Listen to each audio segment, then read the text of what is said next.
अस्सलामु अलैकुम वरहमतुल्लाहि वबरकातुहू।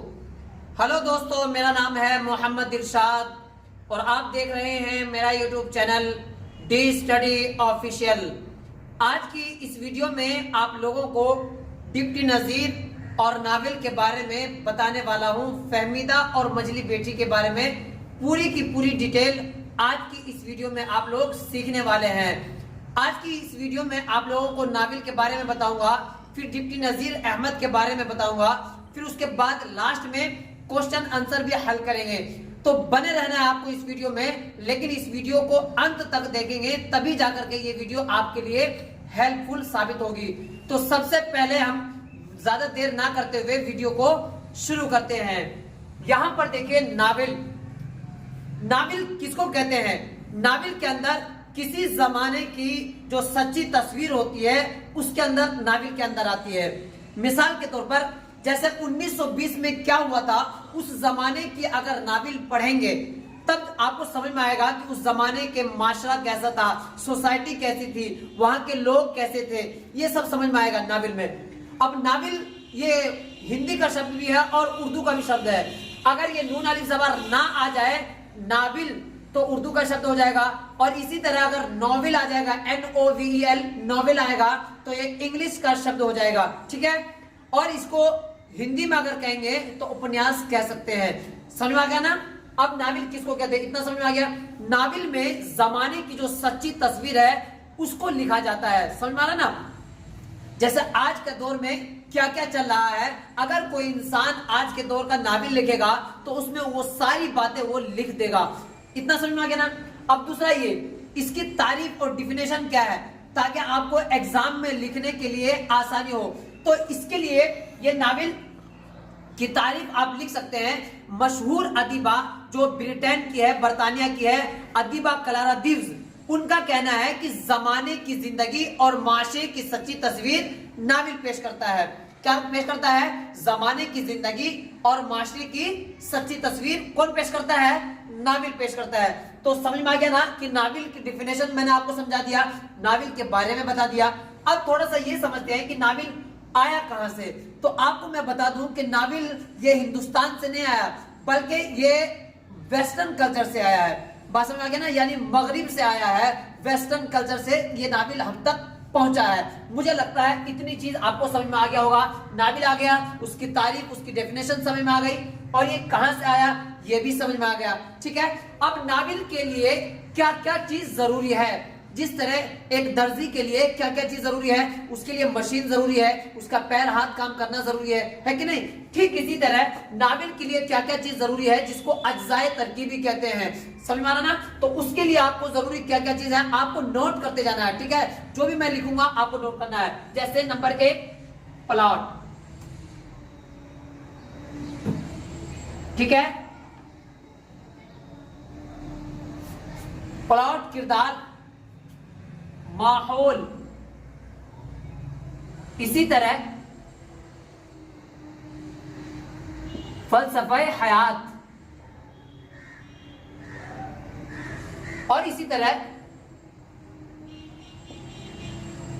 जबान। ये अज्जाए तरकीबी है। और भी है, माहौल है, मुकालमा है। मुकालमा यहां पर आप लिख सकते हैं, मुकालमा। आपको लाइव बता रहा हूं ताकि आपको समझ में आए। आप अपनी कॉपी पर लिख करके रखें ताकि आपको भूले ना। अगर इसमें से एग्जाम में कोई भी सवाल आएगा तो हो सकता है अज्जाए तरकीब के बारे में पूछा जा सकता है आपसे। अब यहां पर देखिए, उर्दू का पहला नावल। उर्दू का पहला नावल आपको पूछा जा सकता है कि बताइए उर्दू का पहला नावल किसका है और किसने लिखा है और कौन सा था। तो आप बता सकते हैं मिरआतुल उरूस। मिरआतुल उरूस। ठीक है, ये देखिए मिरआतुल उरूस, ये किनकी लिखी हुई है? तो ये डिप्टी नज़ीर साहब की लिखी हुई है। ठीक है, जिसके बारे में आज हम पढ़ रहे हैं, डिप्टी नज़ीर। इतना समझ आया ना कि उर्दू का पहला नावल कब लिखा गया है? डिप्टी नज़ीर के द्वारा लिखा गया। वो भी कौन सा? तो मिरआतुल उरूस। इसको आप अपनी कॉपी पे लिखिएगा और उसके बाद उसको आपको याद करना पड़ेगा, तब जाकर के आप एग्जाम में अच्छे तरह सवाल कर सकते हैं। तो मुझे लगता है इतनी चीज आपको समझ में आ गया है। और भी उन्होंने नाविल लिखे, इब्नुल वक्त लिखा है, तौबतुन नसूह लिखा है और फसाने मुब्तला लिखा है। बहुत सारे नाविल उन्होंने लिखे, 6 नाविल लिखे हैं। कितना समझ में आ गया। अब यहाँ पर ये याद रखना है कि नाविल का मकसद क्या होता है। समझ आ रहा ना, इसका जो मकसद है नाविल लिखने का, जो लिखते हैं वो उसका क्या मकसद होता है। तो इसका मकसद आप लिख सकते हैं इस्लाहे माशरा। इस्लाहे माशरा, इस्लाहे माशरा का मतलब होता है सोसाइटी को सुधारने के लिए नाविल को लिखा जाता है। लेकिन आजकल बहुत सारी नाविल ऐसे लिखी जा रही है जिससे बच्चे और ज्यादा बिगड़ रहे हैं, है कि नहीं। यानी सेक्सुअल कंटेंट बना रहे हैं और बहुत सारी ऐसी ऐसी खराब चीजें भी नाविल के अंदर भर रहे हैं। लेकिन उस जमाने का जो नाविल हुआ करता था उसमें इस्लाहे माशरा के बारे में, यानी सोसाइटी को किस तरह सही किया जाए, सुधारा जाए, ये सारी की सारी बातें किसमें हुआ करती थी, उस दौर के नाविल में हुआ करती थी। तो मुझे लगता है इतना चीज आपको समझ में आ गया है कि नहीं। अब यहां पर देखते हैं उसी दौर में, यानी उनके दौर के बाद, किनके दौर के बाद, डिप्टी नजीर अहमद साहब के दौर के बाद फिर उनका किनका जमाना आया, शाद अजीम आबादी। शाद अजीम आबादी, ठीक है। इन्होंने भी क्या लिखा है, सूरतुल ख्याल के नाम से लिखा है। कौन सा लिखा है भाई, सूरतुल ख्याल। इन्होंने भी नाम लिखा है सूरतुल ख्याल, इतना याद रहेगा ना, सूरतुल ख्याल लिखा है। इसी तरह हाली ने कौन सा लिखा है, मजालिसुन निसा लिखा है। आप यहां पर लिख सकते हैं हाली मजालिसुन निसा, ठीक है। मजालिसुन, थोड़ा मैं जल्दी लिखूं ताकि आपका वीडियो में ज्यादा देर ना लग जाए, ठीक है। अब इसी तरह बहुत सारे लोगों ने इसमें कदम आजमाई किया है, लेकिन तरीका किसका था, तरीका था डिप्टी नजीर अहमद साहब का, क्योंकि उन्होंने पहला लिखा था इसलिए उनके बारे में ही कहा जा सकता है। लेकिन उनके बाद के आने वाले शाद अजीम आबादी है, हाली है, इसी तरह बहुत सारे लोग हैं, ठीक है। उनके बाद भी आए हैं अब्दुल हलीम शरर है, इसी तरह पंडित रतननाथ सरसार है। तो बहुत सारे लोगों ने नाविल लिखा है। फिर क्या हुआ, और उनके बाद यानी कि 20वीं सदी में फिर लिखा लोगों ने। बहुत सारे लोग थे, जैसे मिर्जा हादी है, मिर्जा रुसवा हादी, इन्होंने भी लिखा। मिर्जा रुसवा हादी, इन्होंने कौन सा लिखा, बहुत ज्यादा फेमस नाविल है इमराव जान अदा के नाम से, इमराव जान अदा, इन्होंने मिर्जा रुसवा हादी ने लिखा, ठीक है। इतना समझ में आएगा ना। और मुझे लगता है दिक्कत अभी तक आपको नहीं हुई होगी। मिर्जा रुसवा हादी ने लिखा है इमराव जान अदा, आपको याद रखना है। फिर लास्ट में तरक्की पसंद नाविल, जब नाविल की और ज्यादा बढ़ोतरी हुई, और ज्यादा तरक्की हुई, लोग नाविल को लिखने लग गए, तब फिर उनका किनका नाम आता है, सज्जाद जहीर साहब का। किनका नाम आता है, यहां पर देख रहे हैं ना, तरक्की पसंद नाविल सज्जाद जहीर। क्या नाम था भाई उनका, सज्जाद जहीर, सज्जाद, ठीक है। इन्होंने कौन सा नाविल लिखा था, लंदन की एक रात। कौन सा लिखा था भाई, लंदन की एक रात, ठीक है। इन्होंने कौन सा लिखा था, इमराव जान अदा, जान अदा, इन्होंने ये लिखा था। यानी नाविल की आज भी जरूरत है और आज भी लिखी जा रही है, आज तक भी लिखी जा रही है। लेकिन तरक्की पसंद, अगर आपके सवाल में यह आया कि तरक्की पसंद नाविल निगारों में किनका नाम आता है, तो आप इनका नाम लिख सकते हैं सज्जाद जहीर का, ठीक है। इसी तरह उनकी किताब कौन सी है, लंदन की एक रात है। इसी तरह मिर्जा रुसवा हादी ने कौन सा नाविल लिखा, तो आप कह सकते हैं इमराव जान अदा लिखा है। इसी तरह आपको पूछा जा सकता है हाली ने कौन सा लिखा, तो मजालिसुन निसा लिखा। शाद अजीम आबादी ने कौन सा लिखा, तो सूरतुल ख्याल लिखा। तो बहुत सारे हैं, समझ में आ रहा ना। इसी तरह रशीदतुन निसा ने इस्लाहुन निसा लिखा, यो मैं कहना भूल गया, अभी मैं आपको बता दिया है कि नहीं। तो इतनी चीज आपको मुझे लगता है समझ में आ गई होंगी। अब थोड़ा डिप्टी नजीर साहब के बारे में थोड़ा डिस्कस करते हैं, थोड़ा उनके बारे में पैदाइश बताऊंगा, उनकी किताबों के बारे में बताऊंगा और उनकी शादी के बारे में बताऊंगा, उन्होंने डिप्टी इंस्पेक्टर उनको क्यों कहा जाता है, ये सारी चीजें इसी में समझते हैं, ठीक है। यहाँ पर देखिए उनकी पैदाइश, उनकी पैदाइश के बारे में अगर बात किया जाए तो 6 दिसंबर 1836 को बिजनौर में हुई है, ठीक है ना। बिजनौर एक जिला है यूपी में, उत्तर प्रदेश में एक जिला बिजनौर है, उस बिजनौर के इलाके में कोरेटर गांव का नाम है। क्या गांव का नाम है? कोरेटर। ये देखिए, कोरेटर, जिला बिजनौर, जिला बिजनौर 1836 में, ठीक है, 1836 में इनकी क्या हुई है? पैदाइश हुई है। इतना याद रखेंगे ना आप लोग। उनके बारे में आपको जानना जरूरी है, आपसे पूछा जा सकता है उनके बारे में। अब उनके वालिद का नाम मोहम्मद सआदत, सआदत अली लिख लीजिए, सआदत अली। उनकी तालीम, इन्होंने तालीम कहां से हासिल की? तो बेसिक तालीम, बुनियादी तालीम इन्होंने अपने वालिद से ही, यानी कि मकतब के, गांव के मकतब में हासिल की है। उसके बाद थोड़ी और अरबी फारसी की तालीम हासिल करने के लिए मौलवी नसरुल्लाह साहब के पास चले गए। किनके पास? मौलवी नसरुल्लाह,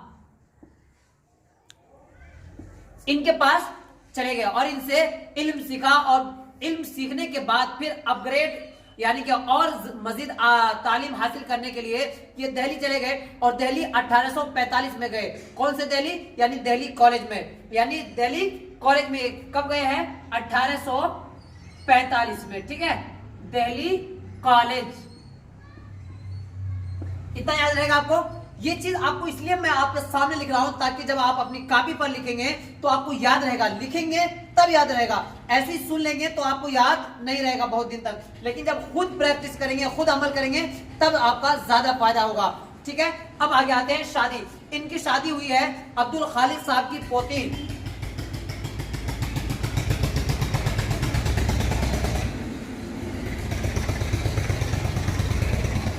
अब्दुल खालिक साहब की पोती उसकी हुई है, ठीक है। अब इतना भी पता चल गया कि शादी किनसे हुई है? अब्दुल खालिक साहब की पोती से। लेकिन किताब में उस पोती का जिक्र नहीं आया, यानी कि नाम नहीं आया कि उस पोती का नाम क्या था। अब यहाँ पर आगे चलते हैं मदारिस। इनको डिप्टी इसलिए कहा जाता है क्योंकि ये मदारिस के डिप्टी इंस्पेक्टर थे, ठीक है ना, डिप्टी इंस्पेक्टर थे, इसलिए इनका नाम डिप्टी नजीर पड़ गया।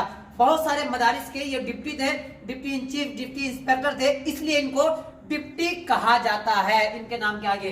तो डिप्टी नजीर को समझ में आ गया ना क्यों कहा जाता है डिप्टी नजीर। अब मुझे लगता है ये चीज समझ में आ गया होगा कि इनको डिप्टी नजीर क्यों कहा जाता है। ये तो हालांकि नाविल निगार थे, बहुत अच्छे नाविल निगार थे, उर्दू दा थे, फिर भी इनको डिप्टी नजीर कहा जाता है। तो समझ में आ गया ना, मदारिस के, बहुत से मदारिस के जिम्मेदार थे, यानी उनके डिप्टी इंस्पेक्टर थे, इसलिए इनको डिप्टी नजीर कहा जाता है। अब इनकी किताब के बारे में आता है, तो किताब इन्होंने कई लिखी है, कई किताबें। नंबर 1 मिरआतुल उरूस, मैंने अभी जो बताया आपको, मिरआतुल उरूस लिखा है, ठीक है। इसके अलावा भी उन्होंने नबातुन नाश लिखा है। अभी मिरआतुल उरूस कब लिखा है? 1869 में लिखा है, 1869 में लिखा है। फिर एक और किताब लिखी है नबातुन नाश, नबातुन नाश, समझ में आ गया ना। इसको भी लिखा है। इसको कब लिखा है? 1872 में लिखा है, 1872 में। मुझे लगता है इतनी चीज आपको बहुत अच्छी तरह समझ में आ गई होगी। इसमें तो यानी कि औलाद की तरबियत कैसे की जाती है और इल्म कैसे हासिल किया जाता है, इल्म के ऊपर इस उसमें बहुत जोर दिया गया है। तो मुझे लगता है इतनी चीज आपको समझ में आ गई होगी, ठीक है। अब आते हैं वफात पर। पैदाइश हो गई, इनके बारे में कुछ मालूमात हो गई आपको। अब वफात इनकी हुई है 28 दिसंबर 1910 में हुई है, ठीक है, 28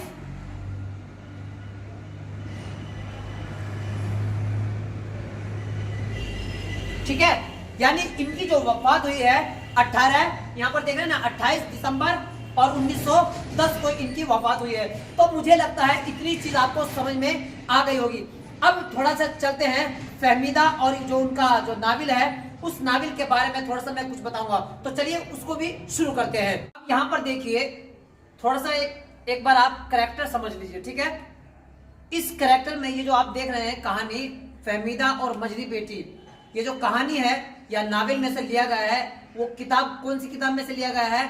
तौबतुन नसूह। इस किताब यानी इस नावल में से इस चीज को पूरे को लिया गया है, ठीक है। अगर सवाल में पूछा जाए कि ये जो तौबतुन नसूह से कौन सी चीज लिया गया है, या आपसे पूछा जा सकता है कि नसूह और फहमीदा ये सब जो कैरेक्टर लिया गया है किस नाविल से लिया गया है, तो आपको वहां पर जवाब देना है तौबतुन नसूह से। ठीक है, अब यहाँ पर थोड़ा सा कैरेक्टर आप पहले समझ लीजिए, उसके बाद हल्का सा कहानी में बता करके इस वीडियो के सवाल हल कराऊंगा। ठीक है, अब यहाँ देखिए ये फहमीदा है, फहमीदा और नसूह ये दोनों मियाँ बीवी है। ठीक है, जैसे ये नसूह है, ये हस्बैंड है, समझ में आ रहा ना, हस्बैंड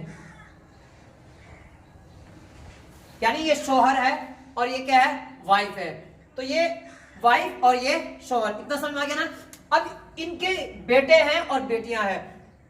सबसे जो मेन फोकस किया गया है इस हमीदा पर किया गया है। पूरा कहानी में हमीदा का जिक्र बहुत ज्यादा है। और ये कलीम है, इनके बेटे हैं, इन्हीं के बेटे हैं दो, सलीम और कलीम। इनके ऊपर मनफी ख्यालात दिया गया है, यानी उनको ज्यादा अच्छा नहीं समझाया गया या कैरेक्टर अच्छा नहीं दिया गया, लेकिन हमीदा का बहुत अच्छा कैरेक्टर है। अब ये जो नाविल है ये इसलिए लिखा गया है ताकि बच्चों को तरबियत देने में आसानी हो।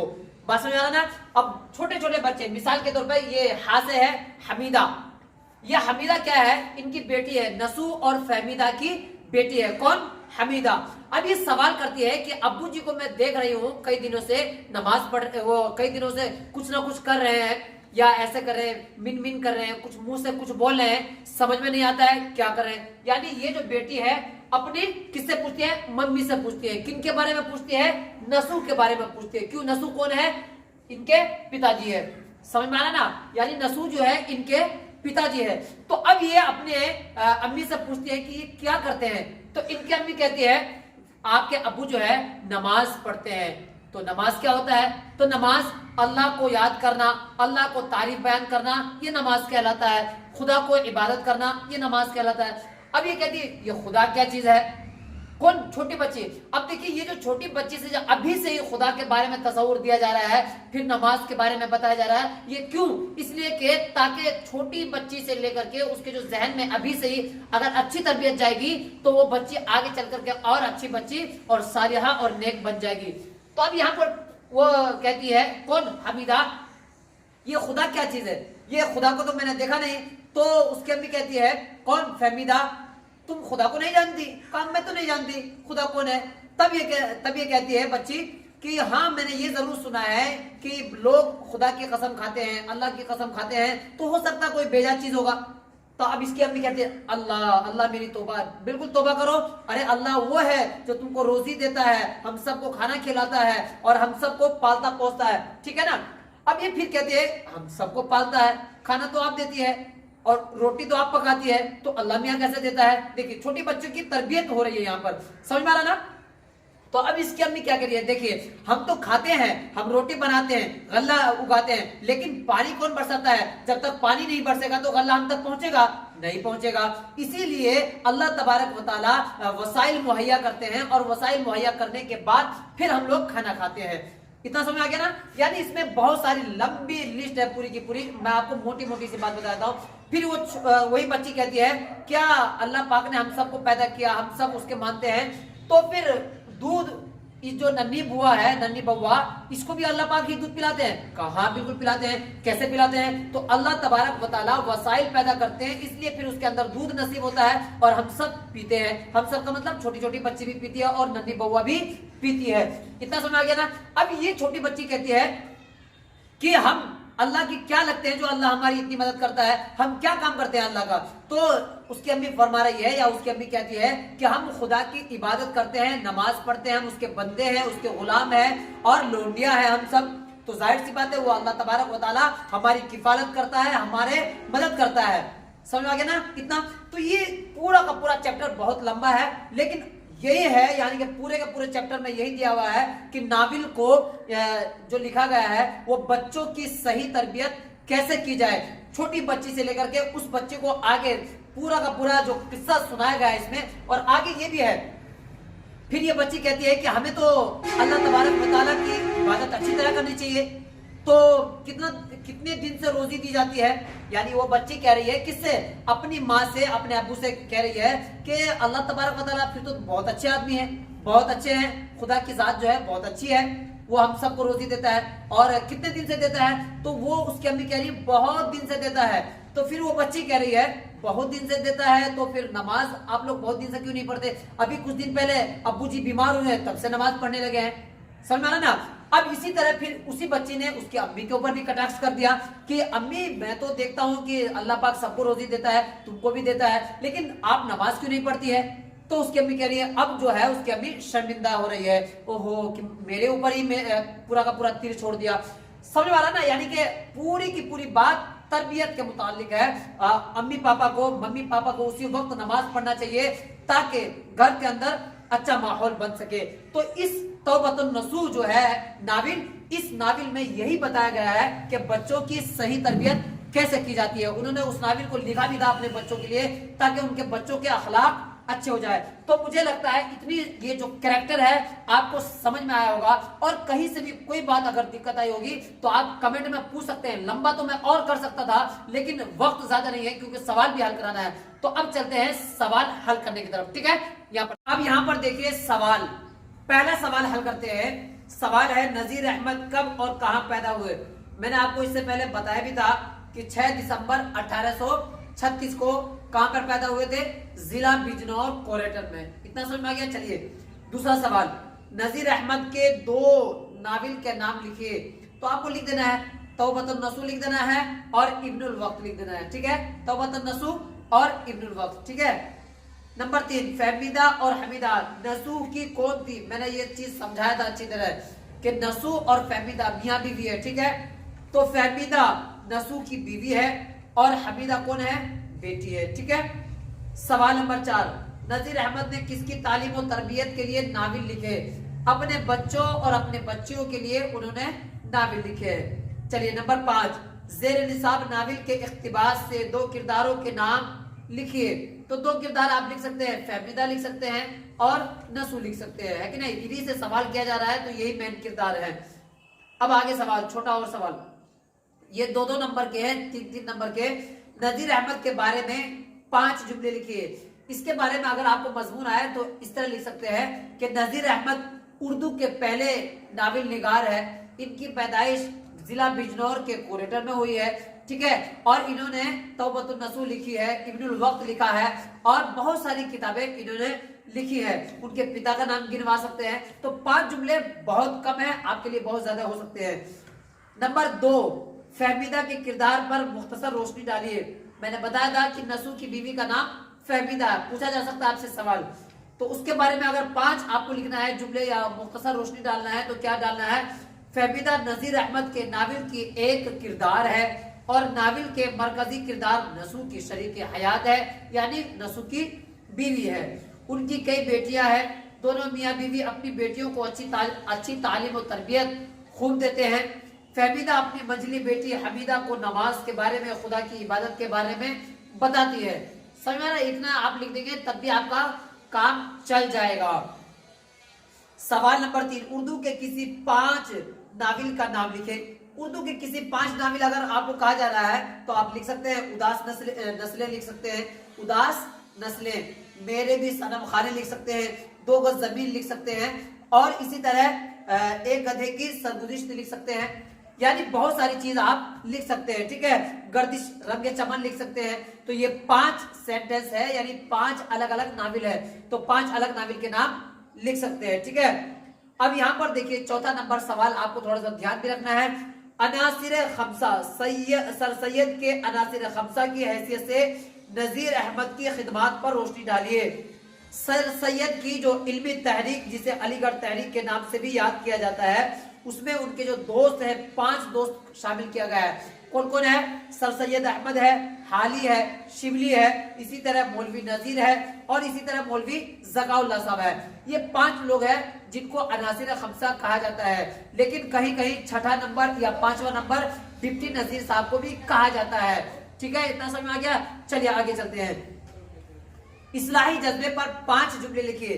तो आप लिख सकते हैं कि जेर नजर इख्तिबास के पस मंजर में इस्लाही जज्बे से मुराद जज्बा है जो सर सैयद के दिल में पूरा का पूरा भरा हुआ था, कौम की खिदमत करना था, उर्दू को फरूग देना था। ये लिख सकते हैं आप। और फिर अगला सवाल जो लंबा लंबा सवाल है जिसमें आपको ज्यादा नंबर मिल सकते हैं, वो सवाल, नजीर अहमद की नाविल निगारी का जायजा लीजिए। यानी उनके नाविल के बारे में आपको लिखना है। क्या लिखना है? नजीर अहमद उर्दू के पहले नाविल निगार समझे जाते हैं, ये तो मैंने आपको बताया था। और उन्होंने अपनी बेटियों की इस्लाह के लिए किताबें लिखी है, नाविलें लिखी है, इब्नुल वक्त लिखा है और तौबतुन नसूह लिखा है, जो कि उनकी बेटियों के लिए खास करके है। और उसमें उन्होंने तालीम और तरबियत किस तरह दी है, ये सब बात उन्होंने उसमें लिखी है। ठीक है, और ये बहुत लंबा है, आप लंबा अगर करना चाहें तो इसको लिख सकते हैं। और आगे चलते हैं। उर्दू में नाविल निगारी पर एक मजमून लिखिए। देखिए, उर्दू में नाविल निगार चाहे लंबा, कितना ही लंबा लिख सकते हैं और कितना ही छोटा लिख सकते हैं। लंबा अगर लिखना है तो आप इसको भी लिख लीजिएगा। उर्दू में नाविल निगारी की इब्तिदा नजीर अहमद के नाविलों से होता है, ये भी मैंने बताया। और उन्होंने उर्दू को चंद इस्लाही नाविलें दी। उनके बाद रतननाथ शशार है, अब्दुल हलीम चरर है, शादा जिमाबादी है, इसी तरह हाली है जिन्होंने मजालिसुन निसा लिखा है। फिर इसी तरह रशीदतुन निसा है जिन्होंने इस्लाहुन निसा लिखा है। तो ये सब किताबें आप अगर उसमें लिखेंगे तो आपका मवाद, आपका कंटेंट बहुत अच्छा हो जाएगा। ठीक है, अब आगे चलते हैं। सवाल नंबर 3, ज़ेर निसाब इख्तिबास का मरकजी ख्याल पेश कीजिए। तो जाहिर सी बात है, इस किताब का जो मरकजी ख्याल है, मरकजी मजमून है, वो तौबतुन नसूह है। और तौबतुन नसूह में जो पेश की गई है वो नाविल से लिया गया है कि नहीं? तौबतुन नसूह एक नाविल की किताब है, तौबतुन नसूह एक नाविल की किताब है। और उस नाविल की किताब में से ये सारी की सारी कहानी आपके 10वीं किताब में ली गई है। समझ में आ गया ना? वैसे तो नजीर अहमद के सारे नाविल इसी मकसद के तहत लिखे गए हैं, लेकिन तौबतुन नसूह में एक खास मकसद औलाद की इस्लाह है। तो मुझे लगता है इतनी चीज भी आपको समझ में आ गई होगी। अब थोड़ा सा आगे चलते हैं सवाल नंबर 4 पर। दर्ज झेल अल्फाज के जुमले बनाइए। ये जो नौ है, नौ माने होता है किस्म। इस नौ की और भी चीजें बाजार में मिलती है। नौ माने होता है किस्म, ठीक है, यानी इस तरह की चीजें और भी बाजार में मिल जाती है। किस्म, ये दूसरी किस्म की लड़ाई है, ये दूसरी किस्म का हमारा जिस्म है, हमारा मुंह है, कुछ भी बना सकते हैं। सेंटेंस तो बनाना है ना। अब आगे चलिए। जिद, इसका आप सेंटेंस में प्रयोग करना है। बच्चे हमेशा जिद किया करते हैं।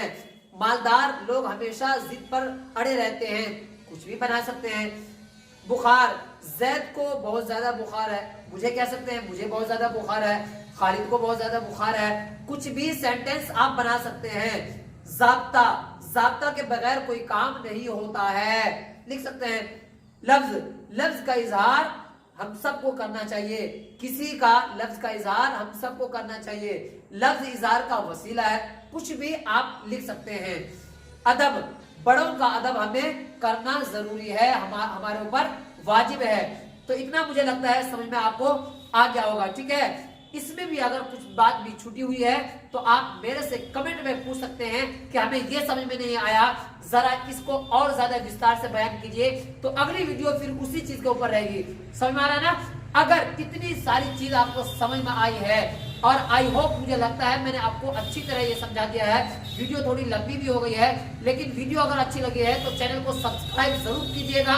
और अगर कोई ऐसा भाई है जो 10वीं की तैयारी कर रहा है तो उन तक ये वीडियो जरूर पहुंचाइएगा, ताकि उनकी तैयारी अच्छी तरह हो सके और 100 में से 100 नंबर ला सके।